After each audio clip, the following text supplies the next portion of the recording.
Hey everyone, my name is Usman and in this course we will dive deep into custom edges. Then we'll basically try to make custom edge shapes by understanding how an SVG path is made and making it ourselves and not using any of the SVG path functions we get from Reactflow. Then we will create two types of editable edges. One editable edge where we'll have points present at the corners and then we'll able to drag those circle or points around to change the shape of the edge. And in the next editable edge type, we'll be able to drag the edge itself to change its shape. Then we'll basically see how to make a following edge which would change the position based on the position of the source node and would not end always at a particular target handle, and it would basically end at the edge of the target node based on the position of the source node. So if all of this sounds interesting, make sure to smash the like button, subscribe to the channel, and let's get into it. Okay, so first of all, this is how we can make a custom edge. So first of all, let's make a custom edge file, and then I'll basically explain what source x, source y, target x, target y, and all the other properties which we get in the custom edge component mean. So let me copy it. I'll go here and then I'll make a custom edge file. So I'll say custom edge.tsx. I'll paste this here. It would be of type edge props. Cool. And then I would go here and I would give it a property custom, and this would render the custom edge component. Then I'll go here and in the edge I'll give it a type custom. So now we can see that the edge is present here, and since we are using a get straight path function, it is making a straight path. In addition to that, if you want to make a custom edge with different shape, like not just a straight path, you can use get Bezier path, get simple Bezier path to make a Bezier curved path, or you can use the get smooth step path function to get a step edge. In addition to that, there are some other properties as well. So source position and target position, and let me paste them here as well. Source position and target position are basically properties which other path functions expect. So let me change it to get smooth step path. So that expects it. So what are these properties? So ID is the ID of the edge, that's simple. Then source x, source y. So source x and source y is basically the xy coordinates of the source handle from which the edge is originating. So wherever in the Reactflow we are and whichever viewport we are in, based on that, what are the x and y coordinates of the source handle, that is what that is. Similarly, target x, target y are the x and y coordinates of the target handle. Simple. Now what is source position and target position? Basically, we know that by default, when we have a custom node component, let's say, we can add a handle and then we have to specify a position for it. So either left, right, top, or bottom. So these are the positions for the handle. So source position would be the position for the source handle. So whether it's at the top, whether it's at the right, left, whatever. And then the target position would be the position of the target handle, whether it's at the top, right, of the target node, etc. So based on these positions, the path of the edge is calculated as well, because sometimes you have an arrow marker and maybe the target handle is at the top, but you specify a target position of left, then you will see that the edge doesn't get rendered as it should, and I will show you in a minute so that you can understand better. Right now, obviously, the edge is being created based on the source x, source y, target x, target y. So that is why you can see that it is originating from here and ending it here. But I can, specify some dummy values here as well, and you will see what it does. So let's say source x is 0, source y is also 0, target x is 100, and then target y is 100 as well. So it starts from here, that is the 0, 0 of the flow, and then it basically ends at 100, 100. So the edge is not magically created. Reactflow basically provides us the coordinates for the target and source handle, and based on that information, a path is created. So that is what it is. So if you want to make a custom edge path yourself, which we'll do in a minute, you need to basically have those values ready and basically calculate the properties dynamically as well, which we'll do. Now, source position, target position. Let me basically revert this. So let me give it an arrow. So I'll say marker and type should be marker type dot arrow. Now here let me pass the marker. So I'll get the marker and and I'll pass it here. Okay, now you can see that there is an arrow here. Great. Now the arrow or marker and whatever that is position based on the target position. So right now, if I console log the target position, you will see what I'm talking about. So let me come here and console log source position and target position. So source position is bottom, target position is top. So the source handle is at the bottom of the source node. Target handle is basically present on the top of the target node. So that is cool.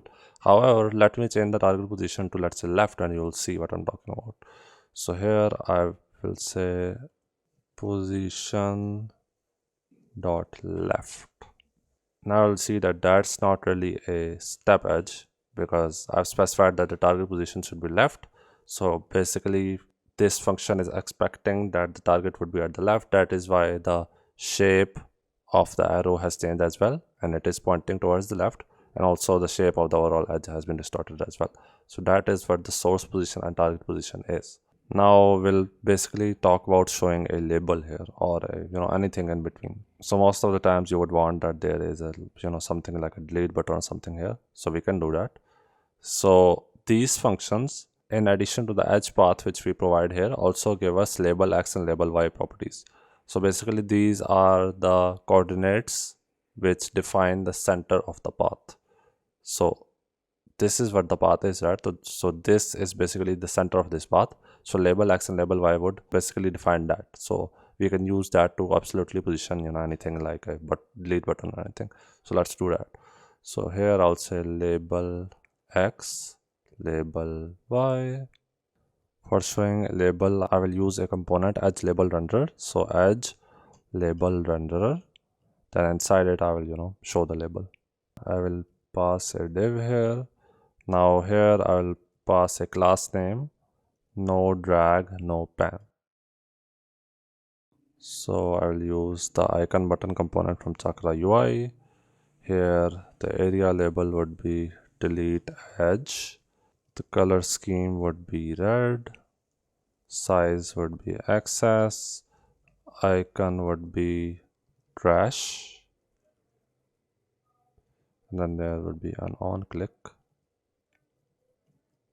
So right now you cannot see the delete icon because it is not rendered here. We have to absolutely position it based on the label x and label y we got from the function. So let's do that.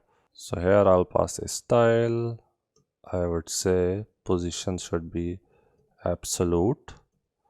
Then transform origin should be center. Then I will basically use transform to position it in the center of the edge. So here I'll say translate -50%, -50%, and here I will again use translate,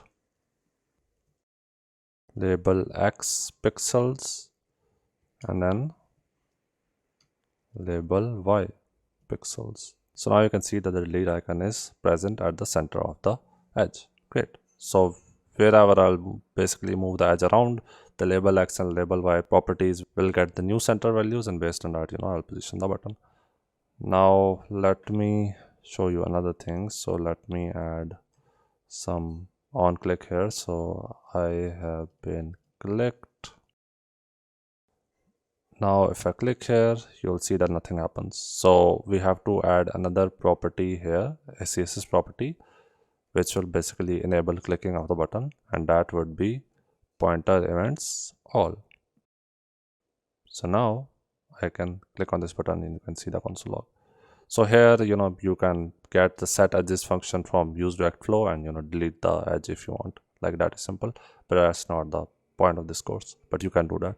So now we'll see how to add event handlers to the edge. So right now you can see that there is a base edge component. If I start writing on click, you will see all the different events here, but these events do not work. So if you try to add an on click and we will add a console log and click on the edge, you will see nothing happens. So we won't do that. So I'll basically wrap the edge component with the G tag. G tag is basically a group SVG tag. So here we can pass an event. So I will say on click, and let me say console log edge got clicked. So now I would click on the edge and you'll see edge got clicked is being called. It's great. So basically you can attach any event handler you want. Maybe you want to show the delete icon only when you click on the edge. You can achieve that functionality. And then if you want to hide the delete icon, you can add a on pane click method in the React component, and then basically use some global state management solution to hide the button if the pane is clicked. So you can do that. Now another query is that maybe you want to show the delete icon when you hover over an edge. Now the intuition might be that I would add on mouse enter and on mouse leave functions here, and then basically I will trigger a boolean state to show the delete button, but that wouldn't work. You can do that using another way. So the React component has got two functions, on edge mouse enter and on edge mouse leave. So we can basically use those. So I'll say on edge mouse enter, on edge mouse enter. Then let me copy this. This would become on edge mouse leave. And this would be leave as well. So let me make the on edge mouse enter function. So I'll say this, its type would be edge mouse handler is equal to, we'll basically get the edge here, whichever edge has the mouse on it at the moment. So I'll say set edges, prev edges dot map. If e.id is equal to edge.id, then I will add a property is hovered in the data object and I'll call it true. Otherwise, just return the e. Similarly, I'll copy this, paste again. This would be leave. So here I would just turn it to false. I will also spread the edge data here, if any.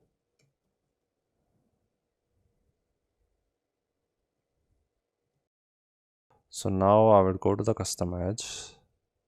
I will get the data here. So data is hovered. So here I'll say that if is hovered is true. That is, if I'm hovering over an edge, then show it, otherwise don't. So now when I'm hovering over the edge, then and then only is the button showing, otherwise it gets removed.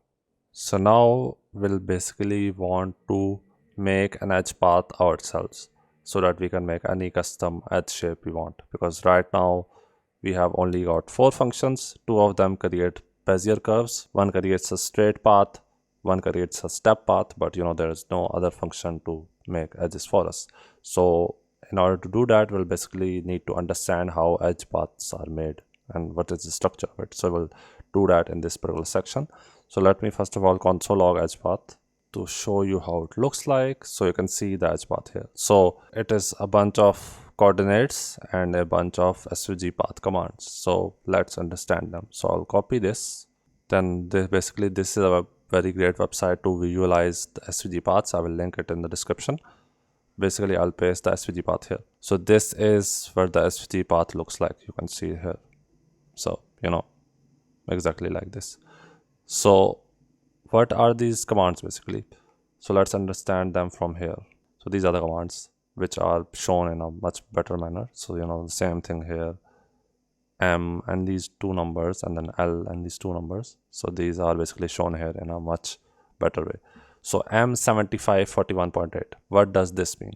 Think of this like you are trying to draw something. So M command basically moves the pen to a certain location. So obviously we'll have to start drawing this SVG path. So first of all, we'll have to move our pen to the original location. So it moves the pen, or whatever you want to call it, to 7541.8, and you can see as I hover over this command, this red icon turns to red.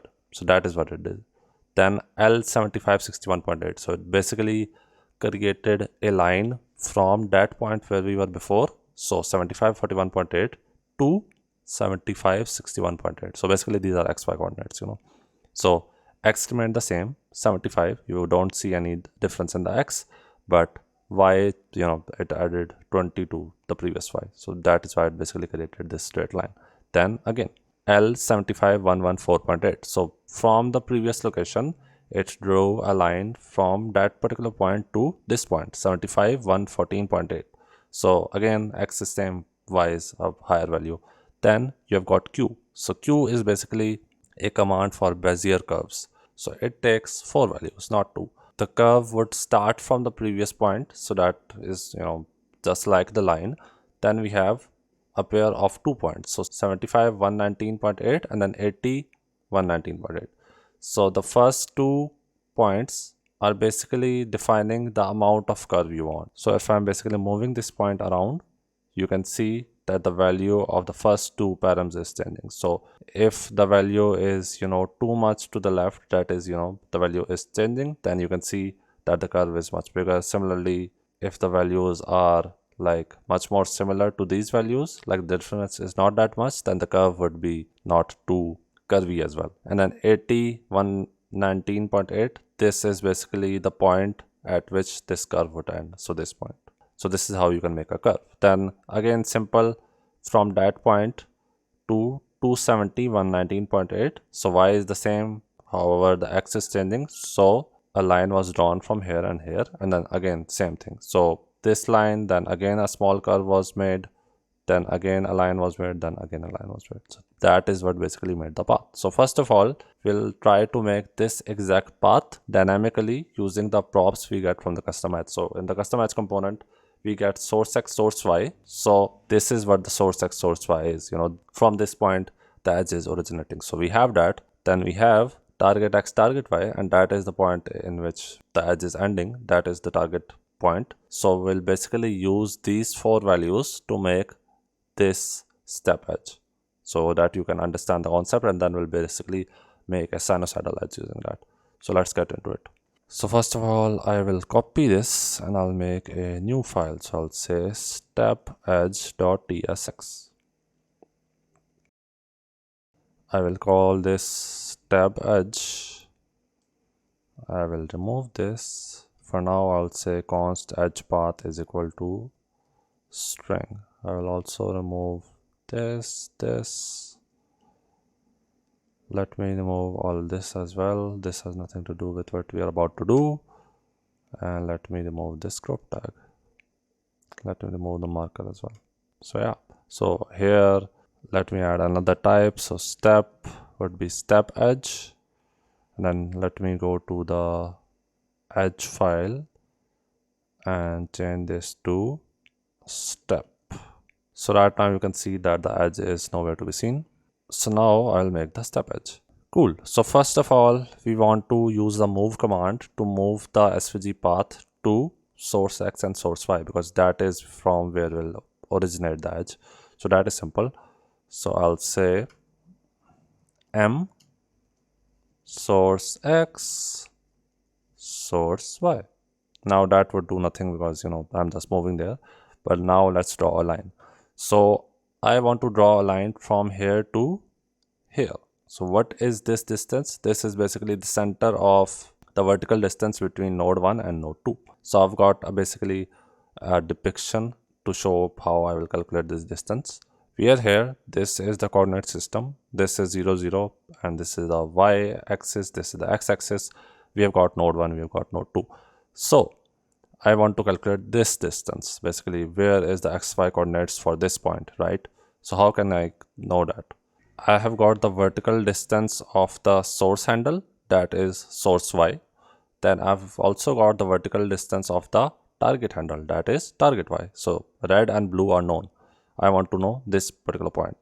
So how can I know this point? First of all, I'll subtract source y from target y, and that would basically give me this black distance, this black thing. And then basically I will divide it by 2 to get this distance only. So blue minus red divided by 2 would get me this distance. So the distance from the source handle to this particular point. But I want to know the distance of this point from the x-axis, right? So I would take this distance and then add source y to it, which is this distance, and then basically I will get the position, the vertical position of this point with respect to the x-axis. So yeah, that is what we'll do. So now back to it here. Now basically I will, do the exact same thing as I told you. Calculate the vertical point here. And basically then I'll create a line to that particular point. So let me, calculate the center y, let's say. So that would be target y minus source y divided by 2 and then plus source y. So then I'll use the line command. The x would remain the same because I am moving down. The x is the same. The y would, however, be, center y. So here I'll say source x and then center y. Now you see that, a line was drawn from here to here. Great. We are halfway there. So now I am skipping the curves for now. We'll look at the curves in the sine path. Now I want to draw a line from this point to this point. So in this point, we know the x value. Again, the x value would be target x, but the y value would be center y again. So the x would change from here to here. The y value would be the same. So again, I'll say L target x and then center y. Now you saw that line basically got drawn from here to here. Great. And again, I'll use the L value. Now this is simple. I just want to move to target x and target y. So here I would say target x and then target y. Now the edge was created. Now this edge, since it is calculated using source y, source x, target y, target x, and these values would change when you would, move the node around, this edge is dynamic. It's not, something that was only valid for these particular source x, source y, target x, target y values. This is dynamic. So now even if I, move the edge around, you can see that the step edge still exists and it works. From just a simple line, you will able to create the step edge yourself and you didn't need that function. So that is, the power of understanding these basic concepts so that you can, make whatever kind of edge shape you want. So now we'll use the same concept, but I will make a sinusoidal edge. That is a bit complex, not that complex, but just bear with me. Again, if you don't understand anything, comment section is, available. You can also message me on Discord. I, reply to people there regarding my tutorials. So yeah, let's move to the sinusoidal edge. So I will copy this file. Again, I will make a new file. Let me go here. Sine edge.tsx. So this would be sine edge. And yeah, let me go to here. Let me add another type, sine edge. And then here I would change the type to sine. Cool. So for the sine edge as well, some concepts would be the same. So let me, move them to their own lines. So I want to move from here. I want to end here. Then I will basically add a curve here. Then add a curve like this. And then basically I'll move here. So basically this would stay because I want to start the path. Then this would stay here as well. I will, just basically add the logic for the curves here, which we'll see in a minute. So again, let's go to the depiction of this in Excalibur. So this is the Excalibur diagram for a sinusoidal edge. So again, the same thing, the x-axis, y-axis, blah, blah, blah. There are two nodes. Now we know the distance of the y value, the vertical value of the source handle, that is source y. Similarly, we know it for target handle, target y, that is done. Now we need to make two curves. So how can we make those two curves? So again, we know from here that Q demands two values which basically determine the curviness of the curve and then 2 points where the curve would end. So for this particular curve, the y value of this would be target y. I want this point to be almost here, But how will we calculate the x value? Similar to how we did it for the step edge. So we can calculate the x distance between this source handle and the target handle. That is easy. We'll, just subtract source x from target x. So that will give us this blue line. And then I basically need the point to be here. So this is basically 3/4 of that distance, right? First of all, I would subtract source x from source y. Then I would multiply it by 0.25. That would be the 3/4 of the value. So I'll get this. Then I will add source x to it. So basically from the y-axis, I will get an x value for this particular point. Similarly, I'll get the distance for this point as well. For this particular point, this is 3/4 of the distance between the node 1 and node 2. So I would multiply the difference by 0.75 and then I would add source x. So that would basically give me the distance from y-axis to this point. So again, if any confusion, you can contact me. So I'll start writing from here. So the x value would be, for this particular position, I will use the q command. I'll say target x minus source x multiply by 0.25 plus source x. So that would be the x point of the, basically the point which determines the curviness, and then the y value would be target y. Now I have to basically give the x and y coordinates of the point which would be the ending point of the curve. So this center. So I can do that as well. So again, it would be something similar. So the y value we have already calculated, this center y.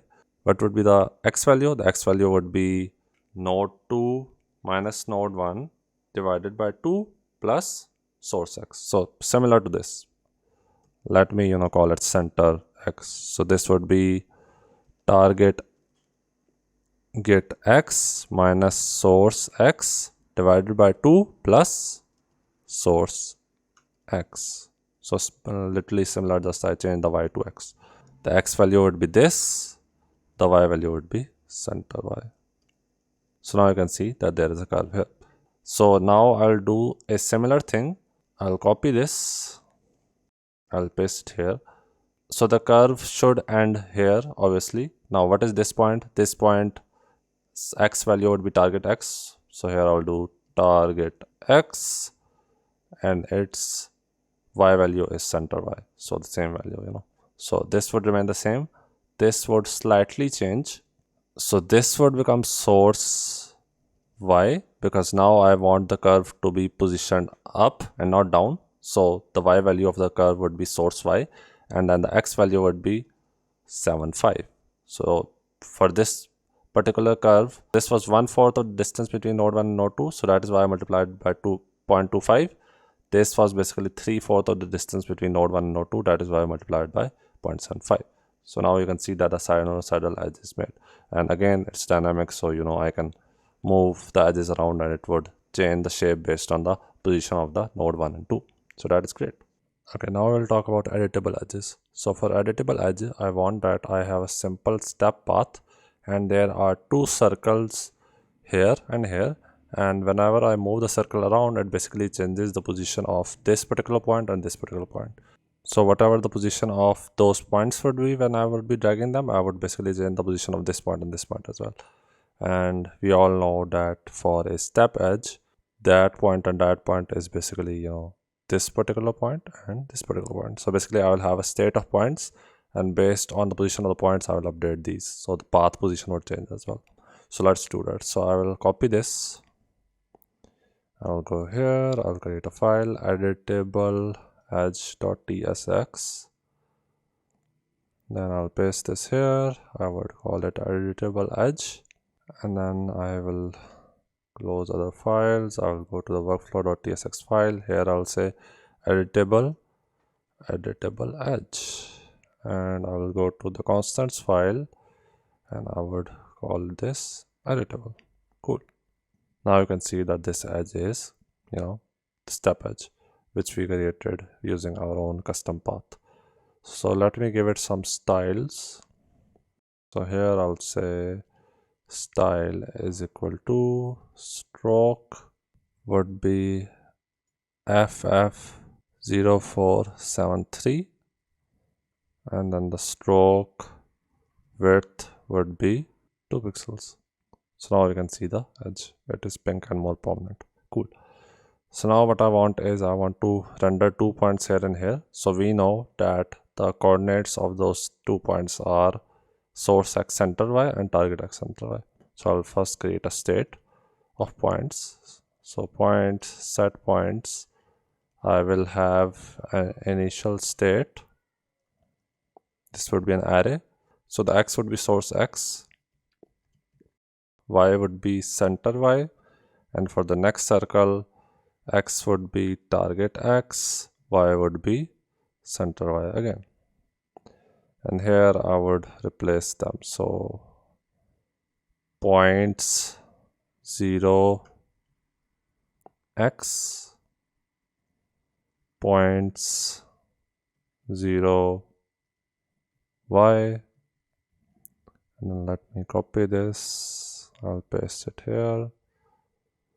This would be 1 and 1. Cool. So what I want is I want to map these points and basically map two circles.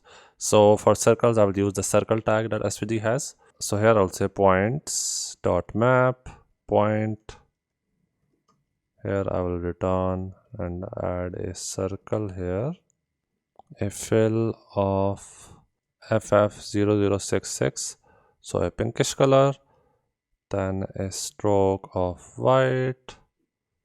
A stroke width of 1. Its x value would be point.x. Its y value would be point.y. Its radius would be 6 pixels. And then just like for the delete button, I will give it a pointer events all and a tab index of 0. So now you can see that there are 2 points here. Great. So for dragging these 2 points, I won't be able to use the HTML drag API because that isn't available for SVG elements. That is only available for HTML elements. So for SVG, I will have to use some other way. So for SVG, we'll do this, that there are mouse events in the SVG elements. So whenever I will have my mouse down and I will move my mouse, I would basically change the position of the circle and in turn change the position of the path by updating the state. And whenever I will have my mouse up, then I will basically stop that process. So for keeping track of the fact that I have my mouse down or up, I will add a ref. So I'll say is mouse down is equal to use ref. It would be false initially. So I will say here on mouse down is mouse down dot current is equal to true. So whenever my mouse would be down on this particular circle, I would set it to true. Then if my mouse is up, then this will be false, obviously. And if a mouse leaves this SVG element, then I want to change it to false. Now I will add the on mouse move function. I will get the E. So if is mouse down dot current is false, then I don't want to do anything. I will just return. So this needs to be true in order for me to proceed. My mouse should be down, and then only the circle should move. That is the state should update. So I will say event dot prevent default. Then I will say const drag x is equal to e dot client x. Const drag y is equal to e dot client y. So basically client x, client y is the x and y coordinates of my mouse with respect to the client, that is the browser. So if I use only those to basically update the position of the circle and the edge, then that wouldn't work because that is the client position, not the flow position. So in order to know the flow position, I will get a function. So I'll say use react flow, and then from here I'll say screen to flow position. So I'll copy this. I will say const points r is equal to, I would copy the points array, then I will say points r dot index is equal to screen to flow position, and then I'll pass the x here, drag x, y would be drag y. Let me get the index from here. Cool. So basically screen to flow position would based on the client X and client Y, that is wherever our mouse is with respect to the client, will calculate the flow position based on the viewport. Also, we will disable snapping. So when we want to get the flow position, we don't want to get a snapped position. We want to get the accurate position of wherever our mouse is moving. So here I'll say snap to grid false. So that is important. Otherwise this would not work. And then I would say set points are simple. Now if I am on a circle and I drag it, you'll see that the circle is moving and in turn the line is moving as well, because I have passed the point state in the points for this particular SVG path. Similarly, I can move this line around as well, and these points would only change when I would move the circles around, but these points are dependent on the source position and target position of the handle, so I can move these around. And this is how you can make a editable edge with points. Now I would like to make another kind of edge. So for the step edge, I would want that I should be able to drag this line to the top or bottom and in turn change the position of this particular path. So let's do that. So I'll copy this, I'll create a new file, call it editable edge 2. Let me call it editable edge 2. Then I'll go to the workflow and here I'll say editable 2. Let me import it. Great. So let me close all other files. So for this particular purpose, I will not show a circle. I will basically show a line on this particular position. So I will render another line which won't be part of this path. It would be a separate line component. Just like circle element we have, there is another line SVG element as well. So I'll basically draw a line from this particular point to this particular point. I have the position of these 2 points, right? And then basically I will use that as a dragging element, and whenever I will drag it, I will basically change its starting point and ending point, and then I will basically change this particular point and this particular point of the path as well, similarly to how I was doing it using circles. So that is simple. I will just change the state shape. So I'll say line chords, so line coordinates, set line chords. So the line component or SVG element expects 4 points, so x1, y1 and x2, y2. So it would start from a point and end to a point, so obviously. So here it would be a object. X1 would be source x, y1 would be center y, x2 would be target x, y2 would be center y. So the same thing. And here I would basically say line coordinates x1, line coordinates y1, line coordinates x2, and then line coordinates y2. Now here, instead of a circle, I would render a line. So I would remove this, and I would also remove this. Here this would be a line component, and I would just spread the line coordinate state. So because the line component expects props x1, y1, x2, y2, so instead of passing them one by one, I would just spread it. All of this stuff would remain the same. I would remove this, I would remove the radius, and yeah, now so for this particular purpose only the y would change, because I'm just dragging the line up or down, so only the y would change, not the x. So what I will do is I will pass any x here, and here I'll say const new y is equal to drag x drag y, and then I will get the y value from here. So whatever the new y value is based on the flow position we have. And here I would say set codes, set line codes. I would spread the previous line codes, and the x values would remain the same. I won't touch them, but the y1 would become new y, the y2 would become new y. So here let me change it a bit so its stroke won't be here. So now I'll basically give it a stroke of similar color and then a stroke width of 4 pixels. Why?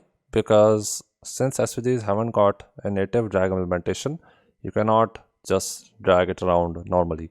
You have to use mouse events, right? So for mouse events, the particular thing which you are dragging should be at least some pixels wide or have some pixels height so that it would work correctly. Otherwise, if I would basically drag it quickly, my mouse would just would move out of the element and then the drag would work. So what you can do is, since this is looking a little bit weird, you can increase the width of this particular line only when you click on the edge, and then you can move the edge around, and then you can, when you click on the pane, then you can reset the width so that it looks okay. But right now I'm just here to demonstrate the concept. So since this has a bigger area now, a width of 4 pixels, I can kind of easily drag it around. So now you can see that when I am dragging it around, it is basically changing the shape of the edge. Cool. Okay, so now what I want to do, I want to make a following edge.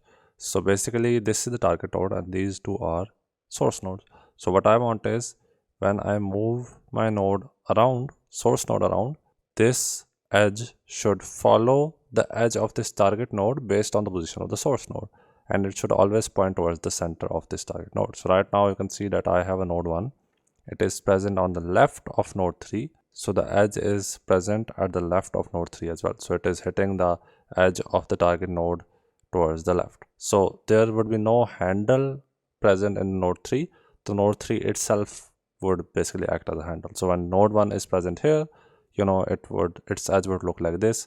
Node 2 is here, so its edge would not end here where the node 1's edge is ending.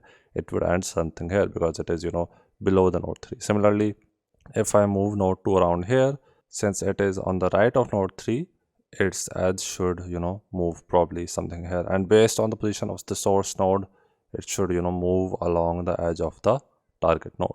So that is what I want. So let's implement that. So basically I have got another depiction here. So basically this is the source node, this is the target node.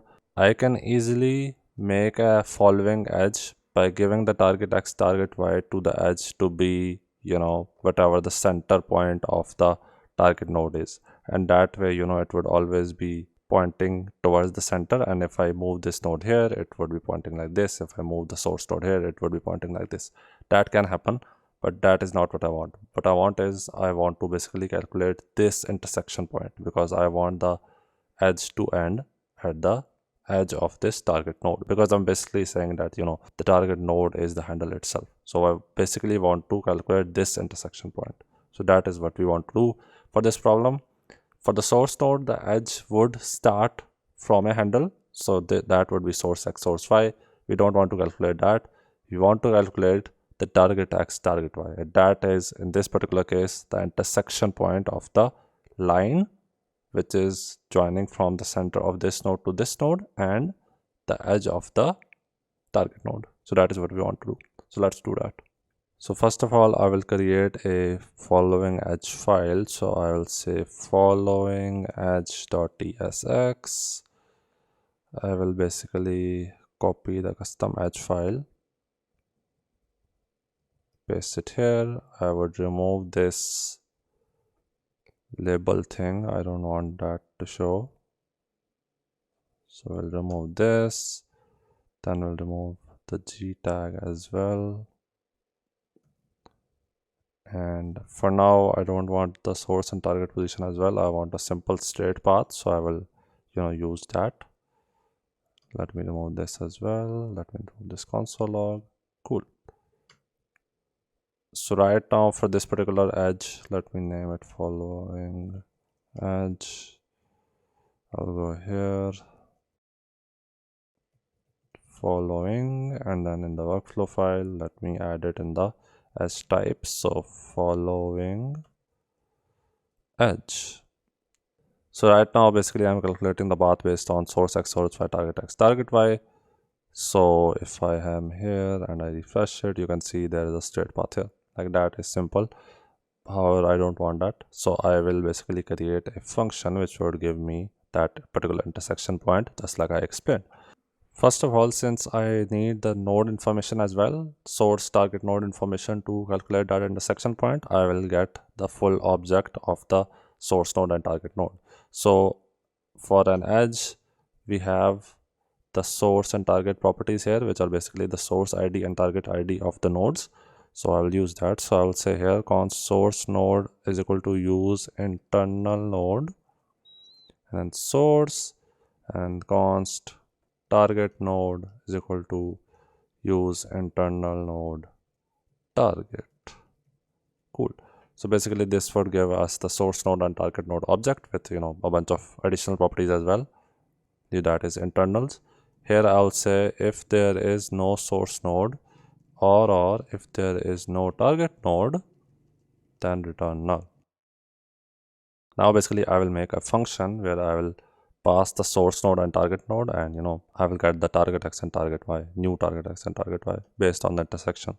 So here I'll say const, for now it would return nothing, but get edge params, and I will pass the source node and the target node.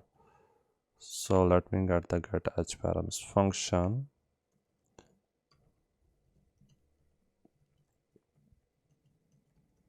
So basically it would be source node, its type would be internal node. Let me import node as well, and then the target node would be the same type. So let me copy this. Cool. And here for now, let's say I want to return target x 0, target y 0, and let me extract those and pass those.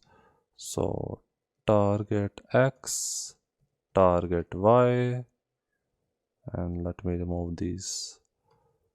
So basically these new values I will calculate will go here. Right now I'm just passing 0, but I will calculate them in a minute. So now I want to get the node intersection. So from the node intersection I will get the target x, target y. So for that particular purpose I will make a new function. So I'll say const target intersection point is equal to get node intersection. Then here I'll pass target and source.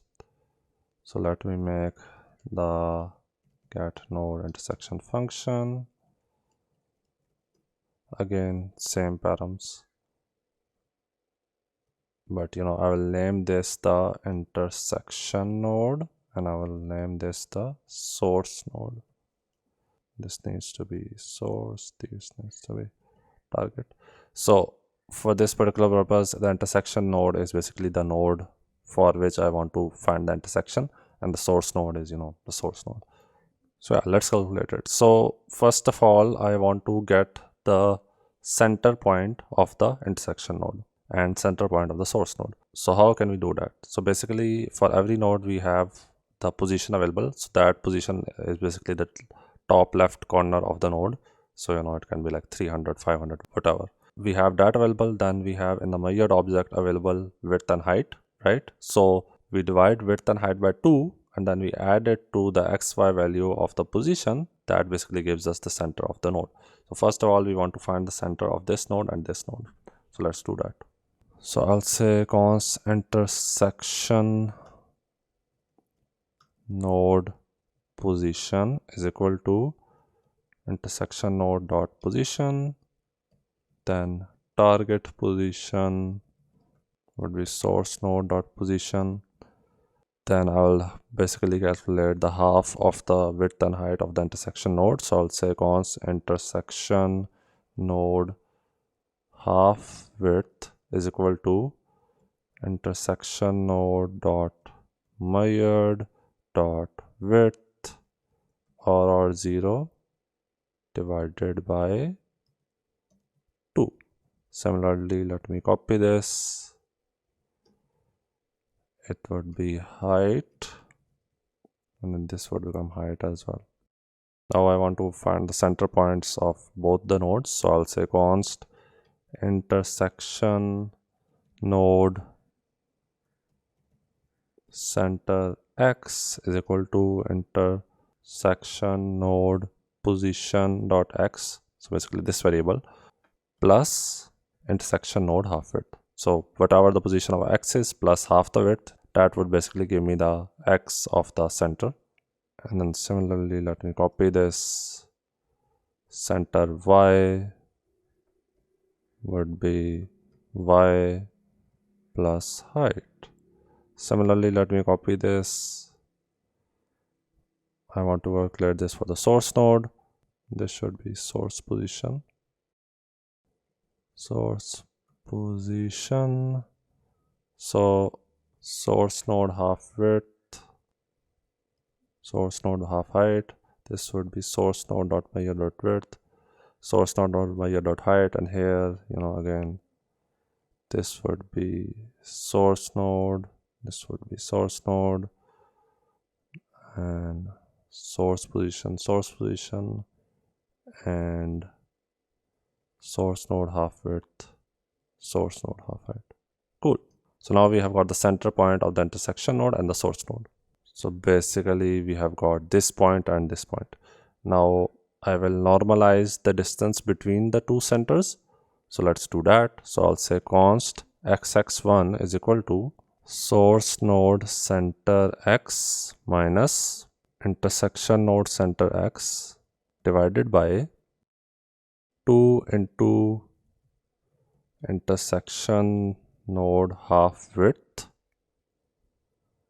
That is basically when I will multiply the half by 2, I would get the full intersection node width minus height. So I will copy this, and this would be y, and then height. So this would be the normalized x1 value, basically the distance between the two, and then this would be y1. So this would be exactly the same, but just I will plus them. Now I will basically scale those normalized values. So I will say const a is equal to 1 divided by absolute value of xx1, absolute values of xx2, this would be y1, or if these values are 0, then I will pass 1 here so that I don't get infinity. Then I would basically multiply this scaled param to x1 and y1 to get new values. So I'll say xx3 is equal to a into xx1, const y3 is equal to a into y1. And then in order to get the intersection point, I'll say const x is equal to intersection node half width. So whatever the half width of the intersection node is, multiply by xx3 plus y3 plus intersection node center x.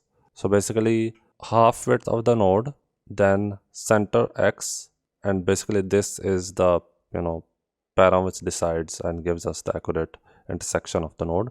Similarly, I'll copy this, and y would be height minus xx3, and this would become y. So I will return x and y. So basically this is the target intersection point. Here instead of 0, I will return x and y. So now if I move the node here and I move this node 1 around, you'll see that it is following the center of the intersection node, that is node 2, at all times. So that is great. Let me change this to a smooth step path. Now you'll see that there is an issue. So for a straight edge, there is no target position and source position, so it doesn't really matter what the the position of the target handle is or the source handle is. It doesn't matter. However, it does matter for the smooth step edge or bezier edge, whatever. So you can see that it is not rendering properly. The arrow is at the down position all the time, because the default value, I guess, of target position is top. So that is what it is taking, and it's not rendering properly. So what we want to do is we want to calculate the target position only for now. If you want to do the same thing for this, you will calculate the source position as well. But for now, I want to calculate the target position of the edge based on whatever the edge position is. So that can be done pretty easily. Whatever this point is, intersection point, if it is between this point, which is the position of the node, and the same y value but the x value plus the width of the node, if it is between this, then basically its position should be top. Similarly, if I am here, if this position is between the absolute position of the node plus the y value would be whatever the position is plus height.